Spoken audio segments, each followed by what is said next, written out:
नमस्कार मित्रांनो, माझं नाव आहे वेदांग आणि मी तुमचं स्वागत करतो वेदांग गार्डनर यूट्यूब चॅनलमध्ये। आजच्या व्हिडिओमध्ये मी तुम्हाला सांगणार आहे की घरी तुम्ही ओवा किंवा अजवाईन कसं उगवू शकता। आता मित्रांनो बघू की अजवाईनमध्ये पण डिफरन्स असतो। हे जे तुम्ही समोर झाड पाहू शकता, आपण हे किचन वगैरेमध्ये वापरतो, मोठे मोठे पानाचं झाड, हे अजवाईन नर्सरी वगैरेमध्ये पण मिळते। पण हे ओरिजिनल अजवाईन नसते मित्रांनो, म्हणजे ओरिजिनल ओवाचं झाड नसते। ओवाचं ओरिजिनल झाड कोणतं असते, जे आपण सीड्सपासून उगवतो ते वालं। तर हे पण ओवाचं झाड असते, हे पण काही केमिकल पॉयझनस वगैरे नसते, हे पण आपण खाऊ शकतो। अजून हे पण ओवाचंच झाड असते, फक्त व्हेरायटी वेगळी आहे। याला ओवा वगैरे नाही लागत, याचे फक्त पानं आपण वापरू शकतो। हे जे झाड आहे मित्रांनो, हे ओवाचं ॲरागॉना झाड असं याला म्हटलं जाते।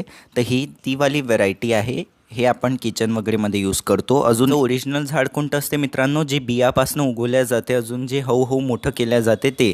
पण मित्रांनो हे आपण आपल्याला तशी पानं लागतात म्हणून हेच झाड आपल्याला शक्यतोवर उगवायला पाहिजे। या झाडाला मित्रांनो ट्रॅकेसमा मम्मी म्हटल्या जाते, याचं सायंटिफिक नेम आहे। जे आपलं ओरिजिनल ओवाचं झाड असते त्याला ही व्हेरायटी आहे, याचं हे ओरिजिनल नाव आहे मित्रांनो। अजून हे जे आहे आपलं हे झाड पण आहे, तर हे दोन्ही ओवाच्याच व्हेरायटी आहे, फक्त ते जे ओवा वगैरे उगवल्या जाते त्याचं ते झाड असते आणि ते बियांपासून तयार केलं जाते। आणि मित्रांनो बियापासून तयार करणं थोडंसं कठीण पण आहे, का बरं, कारण ते उगायला फार वेळ लागतो पहिले तर, आणि ते लवकर उगत नाही म्हणून। आणि मग कधी कधी समजा जास्त पाणी होऊन गेलं मित्रांनो तर ते झाड खराब होऊन जाते, म्हणून मग हे 3-4 काळजी घेऊनच तुम्ही बियांनी उगवायला पाहिजे त्याला।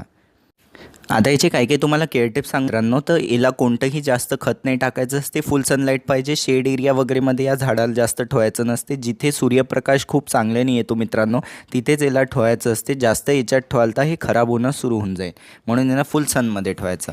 मग आता कटिंग कशी घ्यायची, जो नॉड एरिया असतो मित्रांनो तिकडनं अशी तुम्हाला कटिंग कापून घ्यायची आहे आणि मग ही कटिंग आता उगवण्यासाठी तयार। मग कटिंग तुम्हाला डायरेक्टली मातीत लावून द्यायची आहे। फक्त लावायच्या पहिले मित्रांनो ॲलोवेराचं झाड असेल तर ॲलोवेराचं जेल, किंवा मित्रांनो दालचिनी पावडर किंवा शहद असेल तर शहद थोडंसं खालच्या भागेला त्याच्या लावून द्याल, हे रूटिंग हार्मोनचं काम करेल, म्हणजे मुळं लवकर आणेल तुमच्या झाडाला। तर मग हे मग तसंच झाड तुम्हाला मग लावून द्यायचं आहे। ही जी कलम आपण बनवतो ही मग कलम उगून जाईल।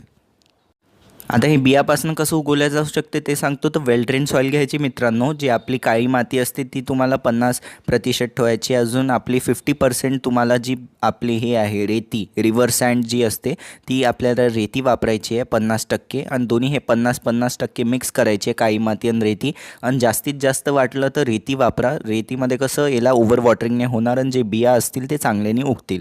तर अशा मातीमध्ये याला उगवायचं आहे, म्हणजे कलमला अशाच मातीत उगवायचं आहे, आणि जे बिया असतील मित्रांनो त्यालाही उगवायचं आहे। बियांना काही नाही, सिंपल तुम्हाला वर टाकून द्यायचं आहे मित्रांनो।